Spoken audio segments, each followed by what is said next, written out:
Putik, puro daga. Pasa ko dyan, boss. Baka magka-leptospirosis pa ako dyan. Tarantulas? Wala ka bang mas delikado pa dyan?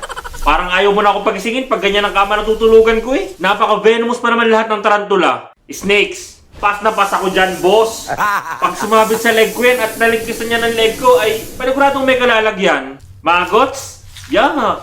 Yan guys, yung mga uod na galing sa mga langaw. Mga decomposers yan. Pag dyan ka natulog ay tsak, uubusin yan ang laman mo. Possums? Hindi ako familiar kung anong klaseng hayop to. Pero para siyang wild na daga, no? Pasta ko dyan. Mukhang masakit mga gat.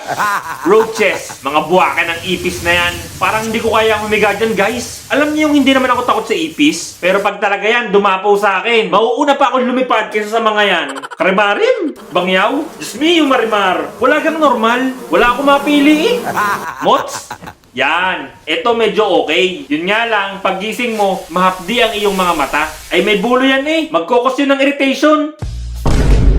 Gagi, si Lexilor yan ah. Sige na nga, pwede na ako dyan.